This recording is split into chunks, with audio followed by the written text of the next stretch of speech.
Presentation is NovoView Diagnostics from the University of Illinois, Chicago. The presentation format will be the same as the other two, a 15-minute presentation followed by a 15-minute question and answer session with our judges. Again, judges, please try to speak into the microphone and ask your question. Don't give feedback. Our timekeeper is Joey, and he's going to hold up a 5-minute sign when you have 5 minutes left. Then he'll hold up the 1-minute sign when you have 1 minute left. And then he'll hold up the stop, and I will make you stop. And then we will turn it over for Q&A. Judges, I'll give you about a 2-minute warning when we have 2 minutes left in the Q&A session, okay? Timer, are you ready? Okay, judges, are you ready? Excellent. And team, you can begin whenever you're ready. All right. Good afternoon, everyone. My name is Dr. Michelle Shaw. I'm the Chief Scientific Officer of NovoView Diagnostics, a diagnostic medical device company focused on assessing stroke risk by measuring blood flow in the eye. Stroke is the third leading cause of death. In 2010 alone, the United States incurred $73 billion in stroke-related costs. Over the next 15 minutes while we're talking to you, more than 20 Americans will have suffered a stroke. Shockingly, up to 80% of these strokes are preventable.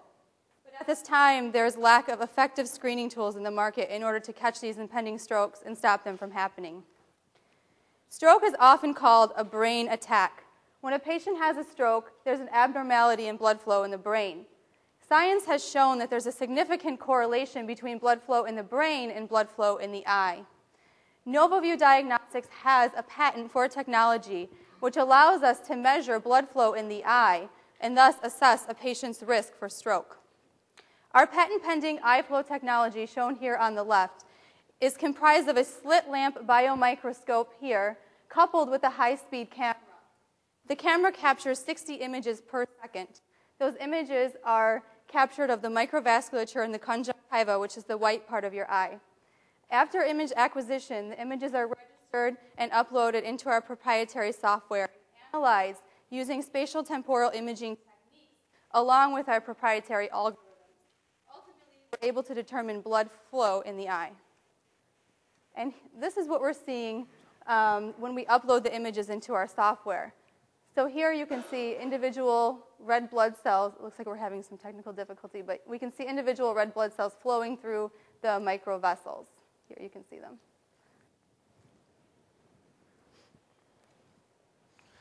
Our technology can find application in the stroke risk assessment market for the general population worth $12 billion in the United States and the European Union alone. What we are going to present to you today is our go-to-market strategy showing you how we will get there. Specifically, we have identified an entry market that allows for relatively easy and quick market adoption. Stroke risk assessment in sickle cell patients.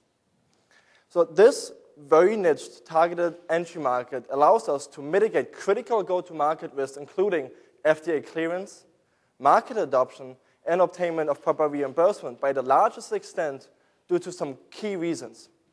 First and foremost, sickle cell patients are the patient population with the highest incident rate of strokes. As a matter of fact, stroke is such an enormous problem in this patient population that it is the current standard of care to routinely screen those patients for their risk of stroke. Once identified at very high risk of suffering a stroke, there are follow-up measures mitigating stroke incidence by 92%. This means that NovoView will have an impact, in fact, a life-saving impact on this patient population. Secondly, with the current gold standard, there's a predicate device in place that we can compare ourselves to, allowing for an expedited FDA approval process. And thirdly, we have already acquired human data in this patient population, as well as established relationships with key thought leaders in the industry. So in summation, by gaining access through this targeted market segment, we can strategically set ourselves up to tap into the much larger, very attractive market worth $12 billion. So as Dominic just alluded to you, stroke is a huge problem in patients with sickle cell disease. In fact, pediatric patients with sickle cell disease are 333 times more likely to suffer a stroke in comparison to a healthy child. The image here on the left shows you, The image here on the left shows you what a sickled red blood cell looks like. These cells are crescent moon in shape, they're hard, and they're sticky. Because of this, they have a tendency to stick together and block off blood flow to vital organs and tissues in the body. Now, when these cells stick together and block off blood flow in the brain, they can actually cause the patient to have a stroke. This is why stroke is such a huge problem in this patient population. There are more than 12 million people in the world living with sickle cell disease. 100,000 of them are here in the United States. The effects of the disease are so devastating that every child born in the United States is screened for sickle cell disease before they leave the hospital to go home. If it's determined that the child, in fact, has sickle cell disease, it's recommended that from the age of 2 until the age of 16, they receive biannual stroke risk assessments. If it's determined that the patient is at a much increased risk for stroke through that assessment, the patient will then be put on monthly blood transfusions, which will last through their childhood all the way into adulthood. And this is just to minimize their risk for having a stroke. The problem is many patients don't have access to this current medical technology. Jimmy is one of these patients. Jimmy lives in rural Illinois, 3 hours away from the closest sickle cell center in Chicago. So Jimmy doesn't have access to the technology, which would have told him and his physician that he was at an increased risk for stroke. So he did not receive the life-saving blood transfusions in order to minimize his risk for stroke, and therefore Jimmy suffered a stroke. That's not an uncommon story right here in the United States. In fact, 58% of patients with sickle cell disease are not being screened appropriately for stroke. This is not only leading to unnecessary morbidity and mortality in these patients, but it's also leading to a huge financial burden on the U.S. healthcare system. The current gold standard technology, which Dominic was talking about earlier, is transcranial Doppler, or TCD. This technology uses ultrasound technology in order to measure blood flow in the brain through the skull. However, there are many drawbacks to this technology. It's available at a high cost, which makes it unavailable to many patients who truly need it. It also has a limited scope, and by that I mean it can only be used in patients from the age of 2 until the age of 16. And it's also been said that transcranial Doppler is one of the most difficult ultrasound studies to perform. So let me demonstrate the iFlow's superior capabilities over TCD with the example of Jimmy. So Jimmy is 14 years old and needs to get his biannual stroke risk screening done, having to travel to Chicago for 3 hours because his local community hospital is not offering the technology, mainly due to a lack of access of highly skilled professionals needed to administer the test, and because they are not willing to incur the capital expense to offer the technology. So once in Chicago, Jimmy has to lay still for 45 minutes while the very skilled sonographer is administering the test. While he is on his way back, a radiologist is taking over to interpret the results in a highly subjective manner.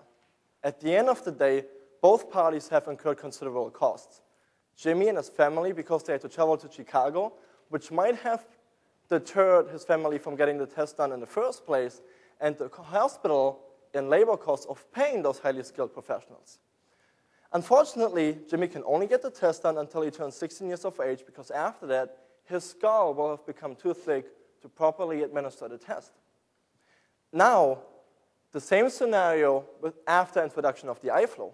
He can now go to his local community hospital because our economics have now made it attractive to acquire the technology, because our automated software is automatically calculating the results in less than 5 minutes, not making it necessary to have those highly skilled professionals. Also, he can now get the test done beyond his 16th birthday because we are not assessing the stroke risk through the skull, but by measuring blood flow in the eye. The scenario that I've just outlined to you offers value propositions for all stakeholders in the value chain. For hospitals that are currently offering TCD, we can create cost savings of around 50%, mainly due to savings in personnel. The ones who are not offering it, we are now incentivizing to do so because the economics have become so attractive. Both factors will ultimately result in better access to more patients, resulting in a reduced mortality due to strokes being caught before they actually happen. That will ultimately result in overall cost savings for the entire U.S. society of at least $200 million. So this scenario really holds value propositions for all stakeholders, creating a win-win-win solution for all. We will sell our technology mainly to sickle cell clinics, teaching, as well as community hospitals. we will offer our technology for $5,500 and charge $100 every time it's being used. Specifically, we will leverage the iFlow software and its proprietary algorithms to do so. After the patient's data has been acquired, a file will be created, encrypted, uploaded into a cloud-based software where now our algorithms will run the analysis. Upon completion, the data can be downloaded and added back into the workflow. Currently, TCD is being reimbursed for $200 per procedure. We are pursuing a similar indication of use, so we are reasonably assuming a similar reimbursement rate. Before I just briefly touch on the milestones ahead of us, let me really highlight on what we've accomplished so far. Since 2009, our research has been funded through grants and University of Illinois, leading to the prototype visible to you on the right. With this technology, we have already acquired data in a rabbit as well as 60 patients, proving efficacy and validating our concept that we are able to measure alterations in blood flow. Most recently, we have recruited our first customer with the University of Illinois willing to test the technology with us and willing to make critical introductions to other hospitals in the area. The first 4 years of our go-to-market strategy will be dominated by the FDA approval process. Before bringing on a seasoned and experienced CEO, we will run yet another confirmatory trial confirming efficacy of the iFlow by comparing it to TCD. Building on that, we will then conduct a clinical trial with a duration of 9 months that will correlate our parameters to theirs, and that data we can then apply to FDA approval.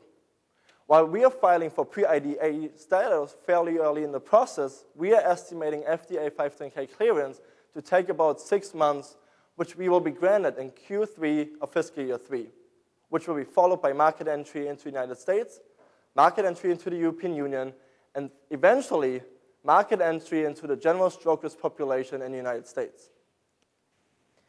I want to take this time to introduce you to NovaView's founding team. First off, we have Dr. Shahidi. She's the inventor of the iFlow.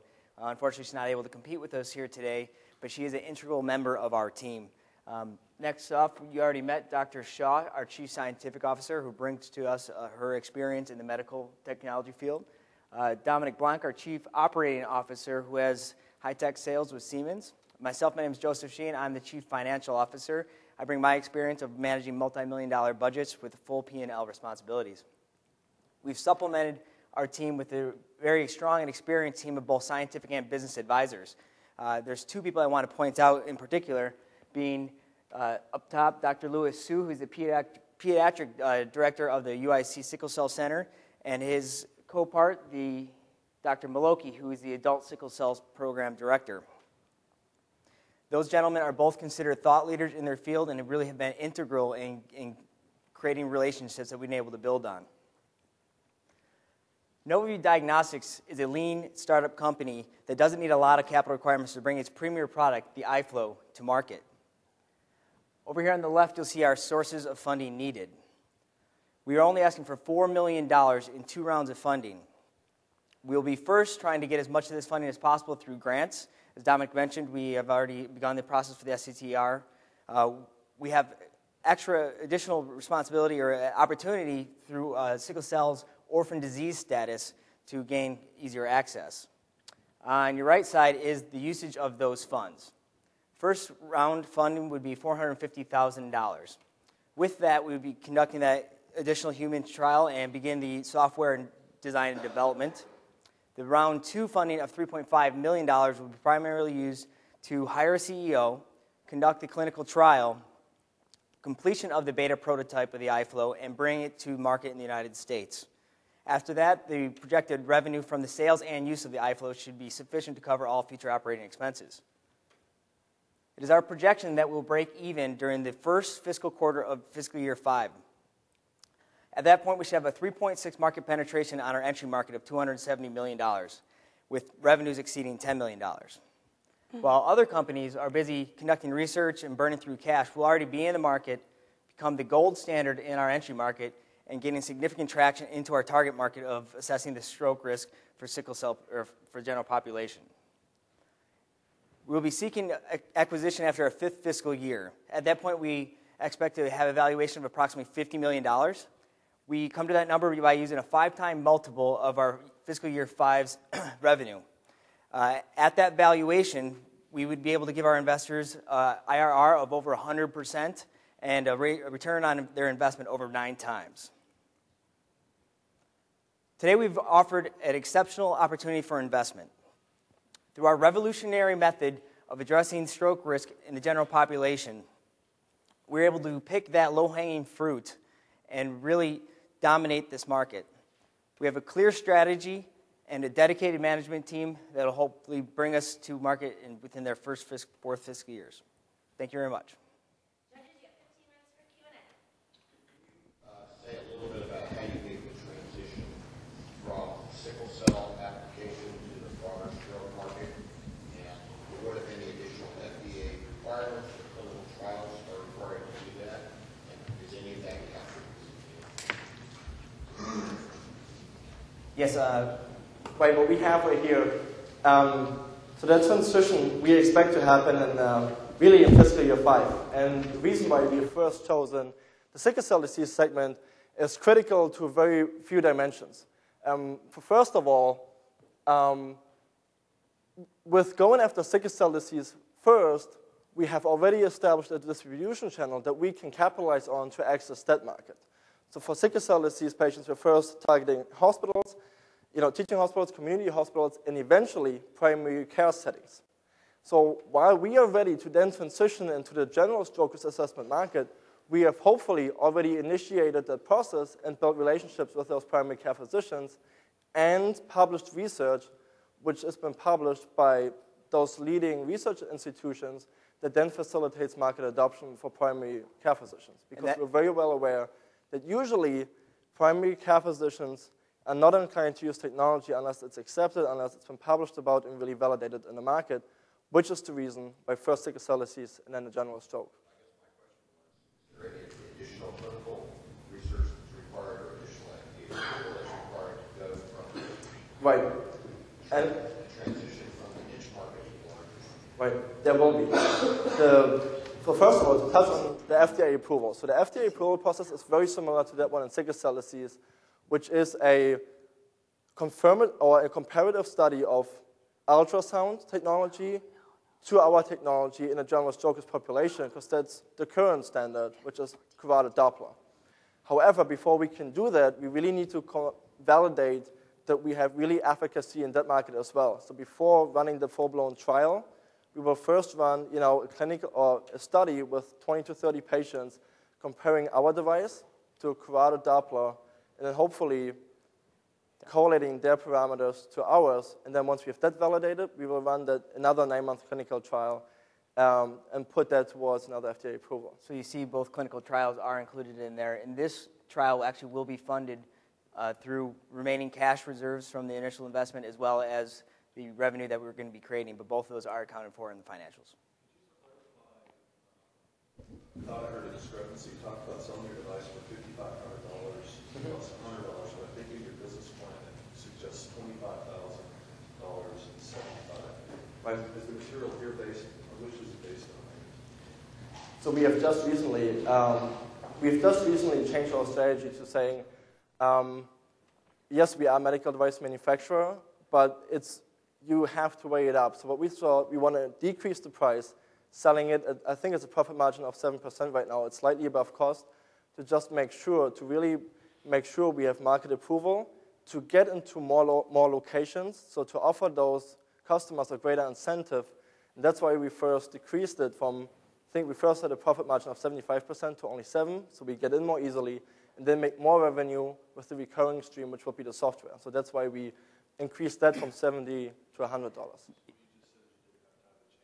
No, the written plan is weeks old, Right. So that's been kind of updated in the last few weeks. We talked to more people. They were saying that price wasn't attractive enough for them, so we decided to really leverage our pay-per-use model and try to get the equipment in as many establishments as possible.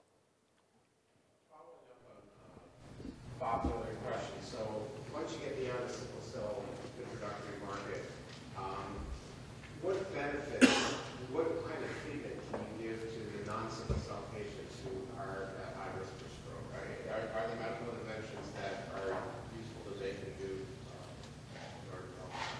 Right. So how we're envisioning our product to be used is to be part of the yearly physical that everyone has when they go to the doctor every year. So it would be sort of like the next vital sign. This is something that the first time the patient gets, they'll have a baseline level. And then every year when they come back, we can compare back to that baseline level and see how their risk for stroke may be changed over time. But basically what's going to happen is the patient will work with their physician in order to monitor their lifestyle. So maybe reduce their weight, decrease their BMI, change other lifestyle habits, drinking, smoking, things like that. And also to come up with a more effective pharmacotherapy regimen. Are there pharmacotherapy regimens that work for potential stroke? Yeah, so currently there are regimens that help minimize risk factors that we have for stroke. So there are several risk factors for stroke. So if patients have elevated cholesterol, elevated blood pressure, the physician will work with them to get those levels within an acceptable range.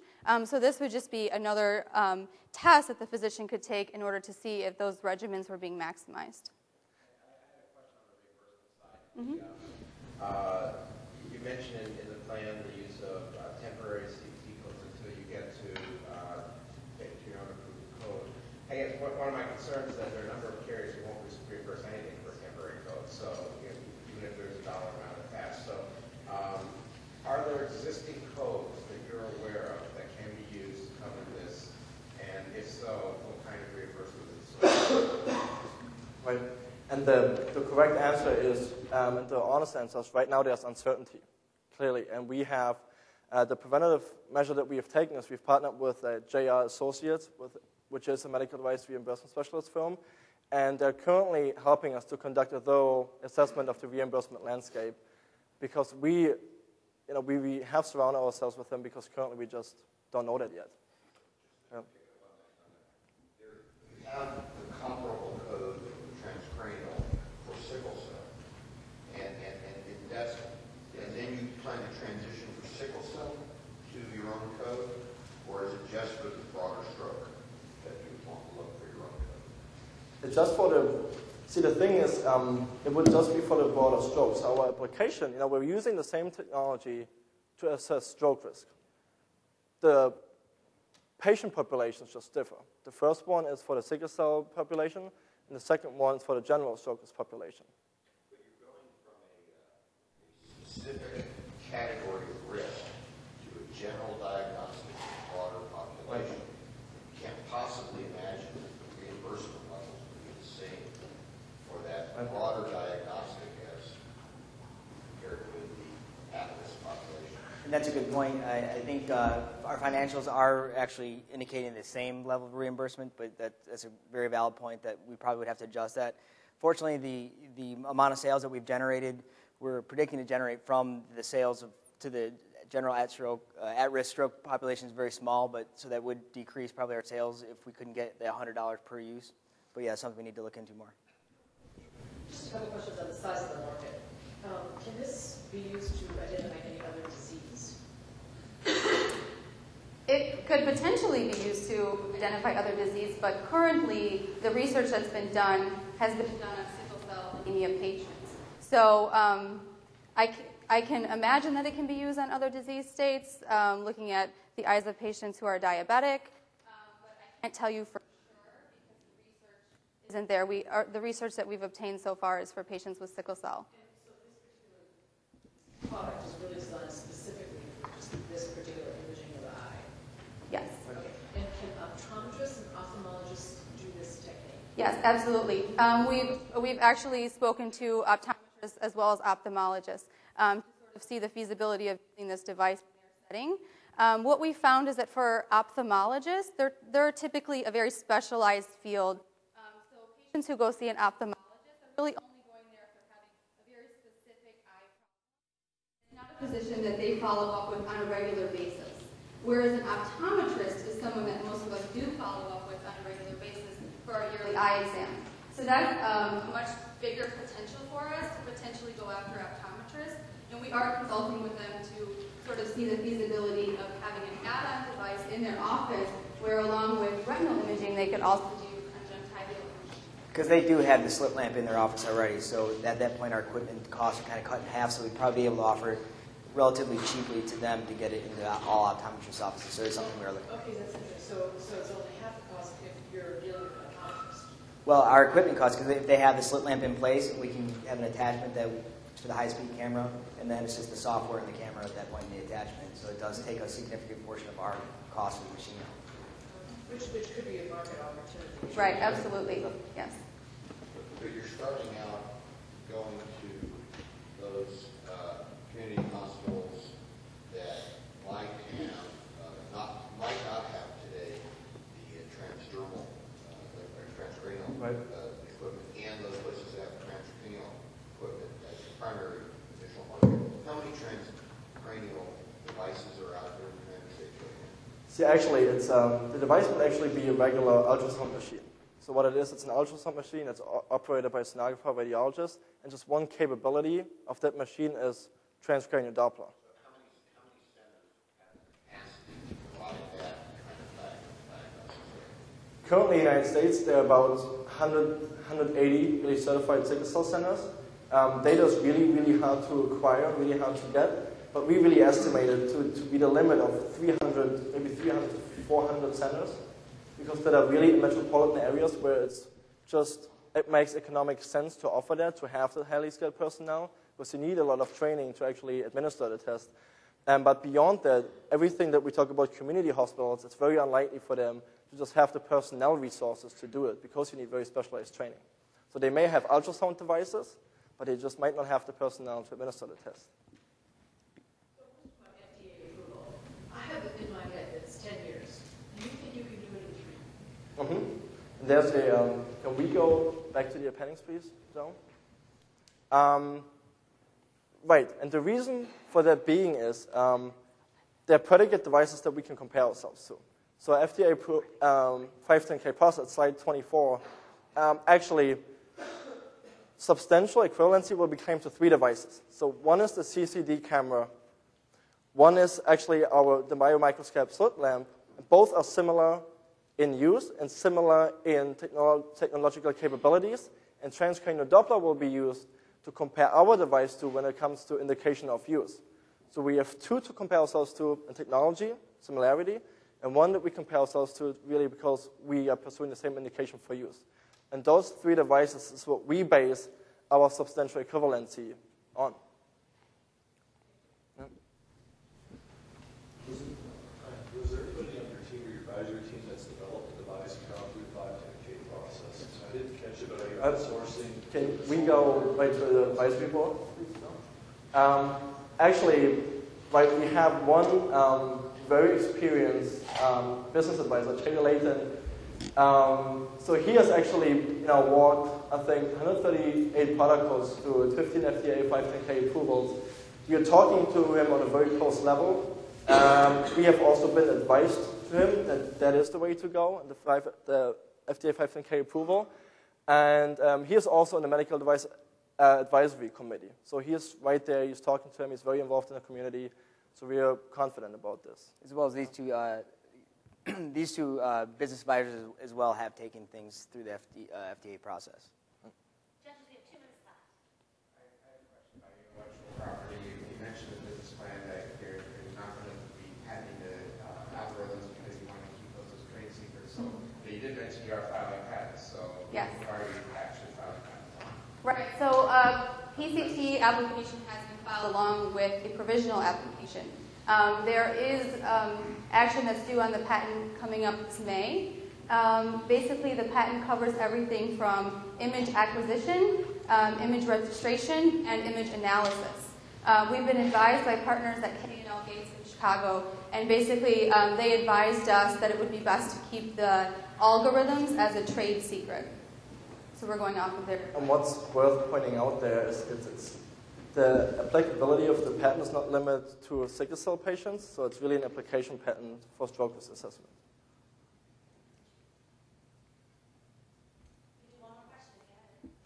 Yeah, talk about the pre-money valuation security that you're selling. Sure. We start off with a range of anywhere between $1 and $3 million. We try to calculate our pre-money valuation a few different ways, using a discounted cash flow as one of them. We started off using an extremely high discount of 99% at that 0 time marker. So we started off at a $1.5 million as the valuation. 1.5 million.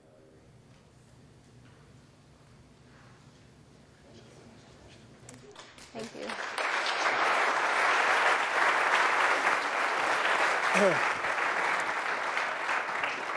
Just get to the mic for 1 second. Absolutely. Please, and I'll let you guys back up here.